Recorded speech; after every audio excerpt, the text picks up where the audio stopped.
apoy at yelo, pwede bang magsanib? Pwede sa tinaguriang Land of Fire and Ice, Iceland, kung saan napakaraming yelo.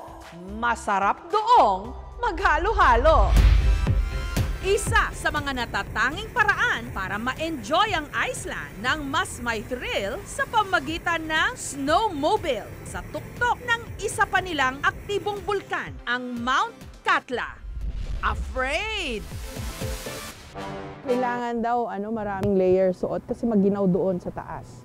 Pati ulo. Salamat po. Tara ho, sama kayo sa akin. Sasakay tayo ngayon sa snowmobile sa ibabaw ng glacier na nasa ibabaw naman ang isa sa pinaka-nakakatakot na bulkan dito sa Iceland. Pero wala raw problema, hindi naman sasabog sa araw na ito yung bulkan na yon. Ang mga turista, pinag-iingat, lalo pat hindi raw nila nalalaman kung kailan ang susunod na pagputok ng Mount Katla. Delikado raw kasi, lalo na kung maghahalo ang magma o lava ng bulkan at yelo. At dahil first time ko rito, angkas muna.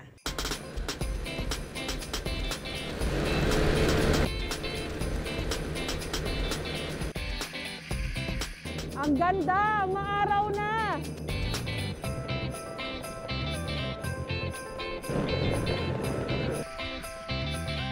Masaya! Kaya lang malamig, hindi ko na maramdaman yung mga daliri ko.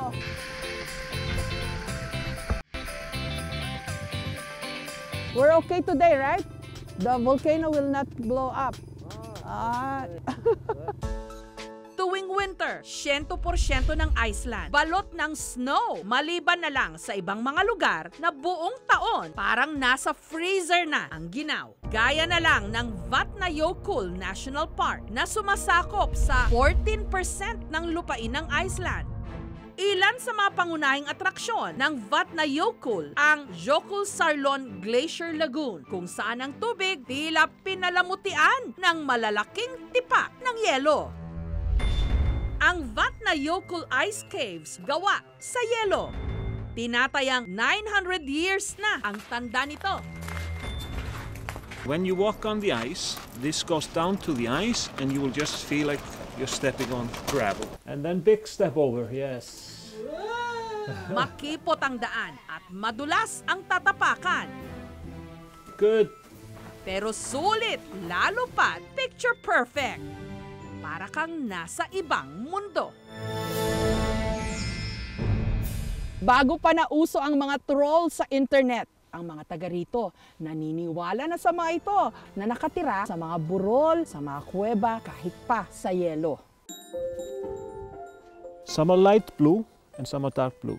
This has to do with the amount of oxygen in the ice. But the blue color is just a reflection. Gayunman, dahil sa climate change o global warming, ang mga tunnel dito nagsisimula ng bumaba at kumipot dahil natutunaw ang yelo. Gayunman, masarap itong inumin straight from the cave. It is good, actually kind of sweet. Kaya naman naisipan namin, paano ba lalagyan ng Pinoy touch ang yelo ng Iceland? Ano kaya kung dito tayo'y maghalo-halo? Saan masarap maghalo-halo ngayong Pasko?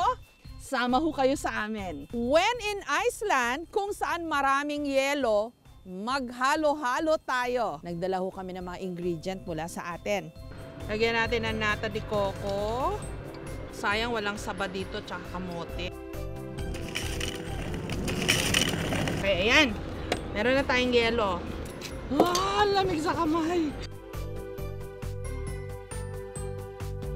Siyempre, hindi pwedeng mawala yung gatas. Eto na, meron na tayong halo-halo. Sa totoo lang ho, mahilig sila rito sa ice cream kahit ang ginaw-ginaw dito sa kanilang bansa. So, there's no reason kung bakit hindi nila magugustuhan at mamahalin din ang ating halo-halo rito. Yung tamang paraan ng paghalo-halo para hindi tumapon yung yelo.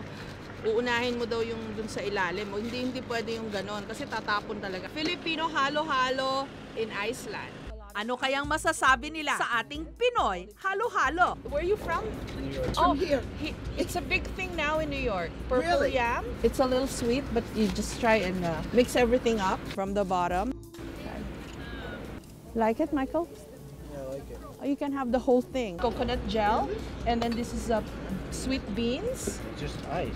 Yeah, ice because you have a lot of ice here. So Yeah. it's such a waste not to have this here. I've noticed. Oh, you like it, Chef? It's good? It's melting well now. Aba, sa kalagitnaan ng aming shoot, may foreigner na nakakilala sa ating halo-halo. Where are you from? Morocco. How come you know our halo-halo? I was in Philippines. Oh, here's your halo-halo. Thank you Have so him much. try of your halo. Nung nakita niya yung halo-halo, sabi niya, halo-halo, halo-halo. Oh my God. love it. This is your lucky day. Yeah, Imagine. it's my birthday actually. Oh, happy birthday. Happy birthday to you. Very tasty. You enjoyed it when you came to the Philippines? I loved it. Where did you get it? Palawan, Oh. in Bohol. Ang Pinoy halo-halo sa Iceland lalong nagpa-cool. Tastes very good. Very good. Tayo raw mga Pilipino, isa sa pinakamasayahing tao sa buong mundo. Tamang-tama para sa isa sa mga bansa sa Europa na laging kasama sa listahan ng happiest place on earth, Denmark. The safest country in the world to visit in 2020. Denmark! Alam nyo bang nasa Denmark din ang inspirasyon ng Disneyland? Ang Tivoli Gardens. Pero ang pinaka-iconic na sigurong landmark dito, ang tinaguriang the longest bar in Scandinavia, ang Nyhavn Harbor. Walang kasing kulay. Nyhavn ang tawag sa lugar na ito. Translated, it means New Harbor. Hindi lang makukulay ang mga bahay na yan, makulay din ang kanilang kasaysayan. Kasi nung araw daw, bahay aliwan ng mga ito. Pero ngayon, isa na ito sa pinaka-famous landmarks ng Denmark. Hindi ka nakarating dito pag hindi mo yan nakita. O, di ba? Proof na lahat tayo may pagkakataong mabago ang kapalaran. Upang linisin ang hindi magandang reputasyon ng Nyhavn noon, ginawa itong daungan ng mga bangka, kinulayan ang mga bahay. Kaya ang dating red light district naging tourist attraction. Everybody deserves a second chance. Dito sa harbor, nakapwesto na ang kanilang Christmas market. Hello, Philippines!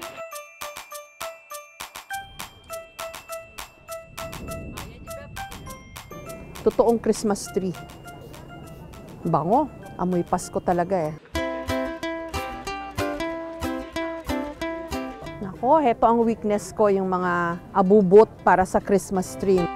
So the material is from Nepal, from wool.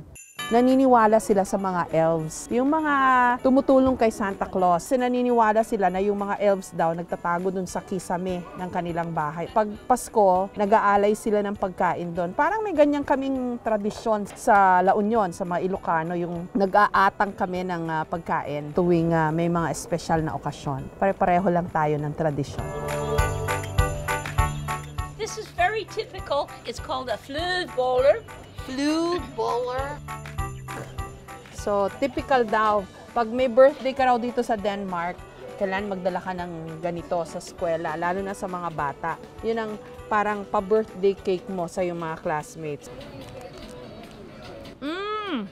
Meron siyang meringue sa loob. It's meringue, yeah? Egg whites. Tapos, chocolate yung labas. Sarap. Saan mang dako ng mundo ngayon, tsak, merong Pilipino. Kahit pa sa pagkalayo-layong Faroe Islands, kung saan ang ilan nating mga kababayan nahanap ang kanilang forever. Once upon a time, in a land far, far away, may mga isla na mistulang nasa dulo na ng mundo. Nasa pagitan ng Iceland at Norway. Gatuldok lang sa mapa. Pero sa malapitan, paraiso. Pero bago pa man ito dagsain ng mga turista, alam nyo bang nauna na rito ang maraming mga Pilipina? Dito kasi nila nahanap ang kanilang forever. Opo, forever sa Faroe Island. Babiyahe tayo, mahigit 1 oras, mula rito sa Copenhagen, papunta dun sa pinakamalalayo o isa sa pinakamalalayo mga grupo ng isla sa Europe. Ang pangalan ng islands na yun ay Faroe Islands. Tulad ng Pilipinas, ang Faroe Islands, isa ring kapuluan, binubuo ng 779 na mga maliliit na isla.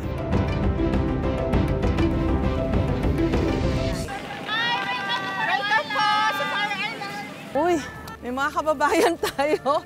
Maginaw, pero ang warm ng welcome nila. Okay. Hello, kamusta kayo? Talaga naman, may flag pa ng Pilipinas. Uy, ang lamig. May pabulaklak pa ang mga ate rito. Kamusta kayo lahat? Nakakamangha. Kahit saang sulok ng mundo, ngayon merong mga Pilipino. Sa biyahe pa lang namin sa bus, makikita na agad ang nakamamanghang mga tanawin. Population, 50,000. Alam nyo bang mas marami pa ritong mga tupa? 70,000. Kaya naman Faroe, sa salitang Norse ng Norway, Sheep Islands. Batanes ang peg. Ay, ayun, may tupa. Ayan. Dito sa Faroe Islands, merong 77 puting tupa. Merong 77 puting tupa. 77 puting tupa. Meron ding kabayo. Oh. Ang ganda, parang postcard. At ang nakatutuwa pa rito, bigla na lang sumusulpot dito ang ating mga kababayan para katuloy nasa Pilipinas lang. Paano nyo nalaman na nandito kami? No, ano yung pamangking ko, papakuha lang kami ng picture kay Jessica sa kaso. Saan? Nandito na sa likod ng bahay nyo. Kaya takbo na kami, nagkukulayan kami ng aming buhok. Patingin nga ho. Ang Faroe Islands ay parte ng Denmark, bagamat itinuturing din silang autonomous country. May sariling kultura at mga tradisyon na gusto nilang panatilihin. Yun nga lang, tila sinakop na sila ng daan-daang mga Pilipina. Sa kasalukuyan, tinatayang nasa halos 200 ang mga Pilipinang nakapangasawa rito ng Faroese. How was she as a wife? It's very good. Ako po si Darlene Joy Lapore Jacobson. I'm from Bacolod in the Philippines. Masaya po dito yung life. Most especially, I am a very spoiled wife. I always wake up breakfast in bed. So I think Faroese husbands are really, really good. With giving her always... Ko. Nag-Ilonggo siya. Ilonggo. What did you say? Palanga ko. Ang sweet naman. How was she as a wife? More than I expected. Very devoted wife, like you would expect from a Filipino. Thank you. Haba ng hair mo, te. Cute ng baby mo. Hello again. You're the smiling baby. Iisang bansa, nasa 2 kontinente, Asia at Europa. 28, 29, Turkey! Anong mahiwagang bansa ito? Bakit ang kanilang mga tirahan parang malalaking tumpok ng mga anay? Out of this world. Para kang nasa isang pelikula o bangungot. Pero, very Instagrammable. Nasaan ho tayo? Hindi ho ito location ng isang sci-fi movie, kundi nasa isang bansa kung saan ang mga matatanaw, kakaibang mga tanawin. Simulan na po natin ang countdown. 28, 29, Turkey! Rock formations na binuo ng mga bulkan, milyong taon na ang binibilang. Nakalaunan, ginawa ng kuweba o cave dwelling ng mga taga rito. Welcome to Cappadocia! All over Cappadocia, nakikita na natin yung mga rock formations, di ba, na ginawa nilang mga bahay na. Gumawa sila ng mga butas para maging bahay nila. Isa pang purpose ng kanilang cave dwelling, pwede itong piscina, pwede itong restaurant, hotel. Yung police station nila, kuweba rin. Haliho kayo, pasok tayo sa isang bahay.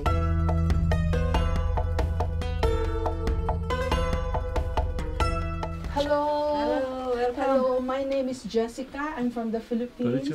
And Nice to meet you. how do I call you? Asim? İsminiz nedir? This is the Emine. Emine.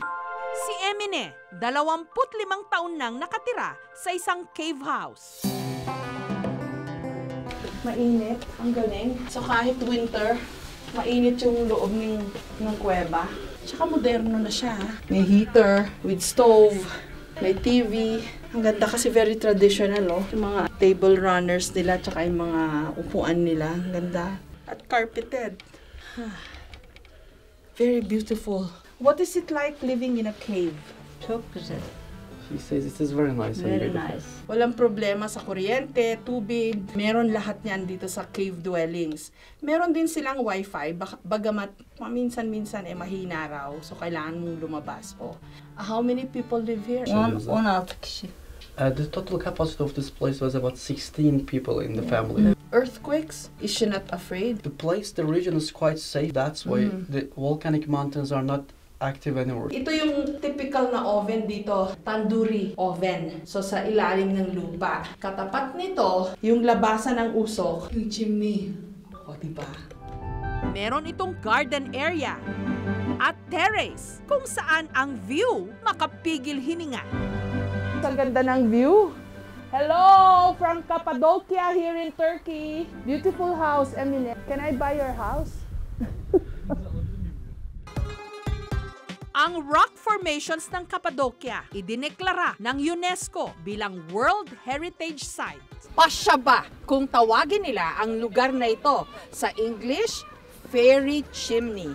Mukha kasing chimney yung mga rock formation na yan.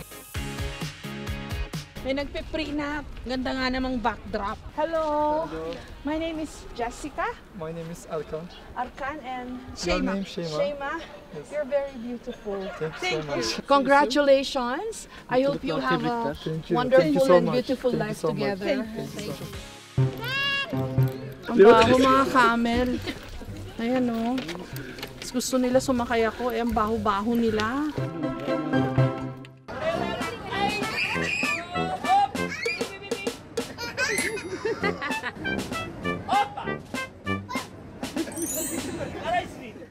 Gusto mo ng ice cream?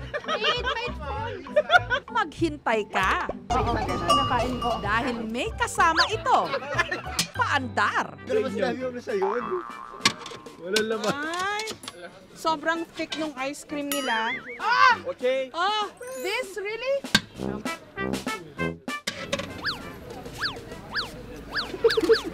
Niloloko ako nito ah.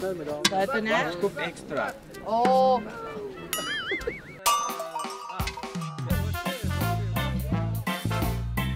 May konting sablay. Kawawa naman bayaran natin. Nahulog eh. Pero masarap. It's very good. Do it again. Do it again. Ay! One scoop. Ang ganda ng Cappadocia, lalo pang kahanga-hanga, sakay ng hot air balloon kada linggo. Hindi bababa sa 500 hot air balloons ang lumilipad dito. Dito nga raw nag-train ang mga nagpasimuno ng hot air balloons sa Clark sa Pampanga. 2 oras na lipad sa eroplano mula sa Cappadocia. Mararating naman ang bayan ng Pamukkale sa kanlurang bahagi ng Turkey na gumagawa na rin ng pangalan sa pamagitan din ng kanilang hot air balloons. So ngayon susubukan natin sumakay sa hot air balloon. First time ko ito. Meron akong fear of heights pero sumasakay naman ako sa mga helicopter eh. So I think I should be okay. Career pala ito. Okay. Oh! Dasal tayo. Bahala na si Lord. Tsaka si Mama Mary. We pray. Inshallah. Inshallah. The Lord be with us. Ready for take-off! Bye-bye, Philippines! Bye-bye! Ayan, kitang-kita na natin ang ganda ng Pamukkale. Mapapakanta ka rito sa ganda.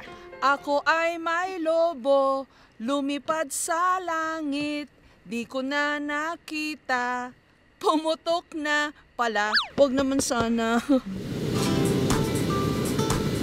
Mabuhay! Pinalilipad ang hot air balloon ng propane gas. Mahal nga lang ang bayad, $220 o mahigit 10,000 pesos kada tao. Mula rito sa Pamukkale sa Turkey, EKMJS na yan! Thank you so much mga kapuso. Kung nagustuhan niyo po ang videong ito, subscribe na sa GMA Public Affairs YouTube channel. Don't forget to hit the bell button for our latest updates.